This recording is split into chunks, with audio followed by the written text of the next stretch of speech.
నిజం చెప్పాలంటే, ఈ మధ్య అసలు మనుషుల్ని నమ్మాలన్నా, వాళ్ళతో మాట్లాడాలన్నా కొంచెం భయమేస్తుంది. బయటకందరూ చాలా పద్ధతిగా, ప్రేమగా కనిపిస్తారు. కానీ లోపల ఎవరికి ఏ ఆలోచనుందో ఎవ్వరికీ తెలీదు. ముఖ్యంగా ఈ కంట్రోల్ చేయడం అనేదొక అలవాటైపోయింది చాలామందికి. అంటే మనల్ని కొట్టక్కర్లేదు, తిట్టక్కర్లేదు. జస్ట్ మాటలతోనే మనల్ని వాళ్ళకి కావలసినట్టు తిప్పేసుకుంటారు. అది మనకి తెలిసేలోపే జరగాల్సింది జరిగిపోతుంది. ముందుగా ఈ పొగడ్తా ఉంది చూడు, అదొక వింతైన మత్తు. ఎవరైనా వచ్చి నిన్న ఆకాశానికి ఎత్తేస్తుంటే ఎవరికి బాగుండదు చెప్పు? అబ్బా, నీ అంత టాలెంట్ ఎవరికీ లేదు, నువ్వు లేకపోతే అసలీ పని అవ్వదు అని మెల్లగా నీ బుర్రలోకెక్కుతారు. మనమేమో అరే వీడు నన్నింతలా నమ్ముతున్నాడు కదా అని వాడడిగినన్నీ చేసేస్తుంటాం. వాడు నిన్ను పొగుడుతున్నది నీమీద ప్రేమతో కాదు, నిన్నొక పనిముట్టులా వాడుకోడానికి. అది మనకర్థమయ్యేసరికి మనం వాడికి బానిసైపోయుంటాం.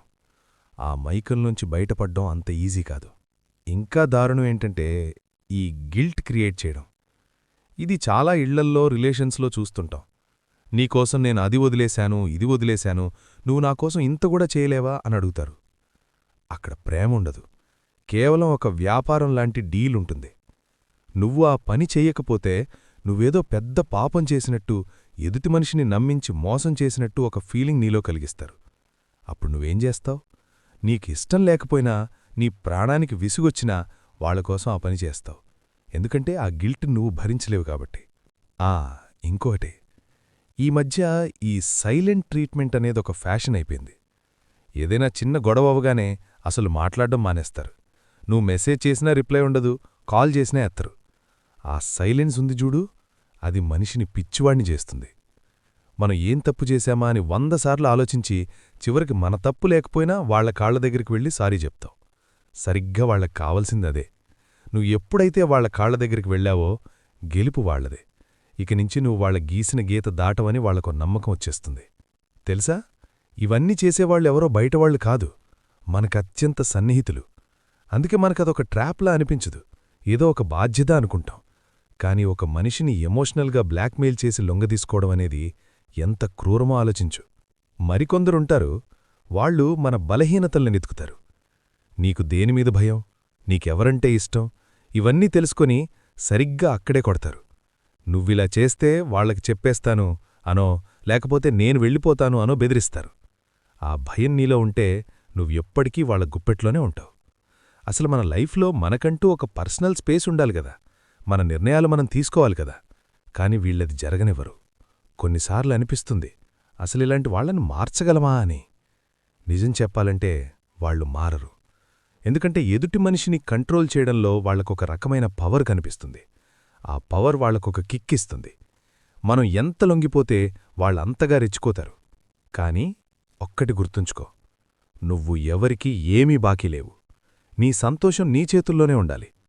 ఎవరో అలిగారనో, ఎవరో ఏదో అనుకుంటారనో నీ సెల్ఫ్ రెస్పెక్ట్ని వదిలేసుకోకు. నో అని చెప్పడం నేర్చుకో. అది మొదట్లో కొంచెం కష్టంగానే ఉంటుంది. అవతలివాళ్లు ఇంకా పెద్ద గొడవ చేస్తారు, నిన్నింకాస్త ఇబ్బంది పడతారు. కాని ఒక్కసారి నువ్వు స్ట్రాంగ్గా ఉంటే మెల్లగా వాళ్లు నీ జోలికి రావడం మానేస్తారు. చూడు, ఈ ప్రపంచంలో మనుషులు చాలా రకాలు. అందర్నీ మనం మార్చలేం. కాని మనల్ని మనం కాపాడుకోవచ్చు కదా. ఎవరైనా నీమీద ఇలాంటి సైకలాజికల్ గేమ్స్ ఆడుతున్నారని అనిపిస్తే వెంటనే అక్కడ్నించి బయటపడ్డానికి ట్రై చెయ్యి. అది ఫ్రెండ్షిప్ అయినా, లవ్ అయినా, నీకన్నా నీకు ఏది ముఖ్యం కాదు. ఏంటో మాట్లాడుతుంటే చాలా విషయాలు గుర్తొస్తున్నాయి. నీ లైఫ్లో కూడా ఇలాంటి సిచ్యువేషన్స్ ఎప్పుడైనా ఎదురయ్యాయా? అంటే నీకు తెలియకుండానే నువ్వెవరికో బానిసైపోయినట్టు, వాళ్లు చెప్పినట్టు వింటున్నట్టు అనిపించిందా? ఒక్కసారి ప్రశాంతంగా కూర్చొని గతాన్ని గుర్తుచేసుకో. అప్పుడు నీకర్థమవుతుంది ఎవరెవరు నీ లైఫ్లో ఏ ఏ ట్రిక్స్ ప్లే చేశారో.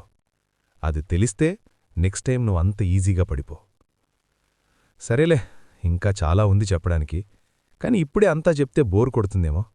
మళ్ళీ ఎప్పుడైనా వీలున్నప్పుడు అసలిలాంటి వాళ్ళని ఎలా డీల్ చేయాలో, ఆ గిల్ట్ నుంచి ఎలా బయటపడాలో మాట్లాడుకుందాం. ప్రస్తుతానికి నీ మనసుని కొంచెం ఫ్రీగా ఉంచుకో.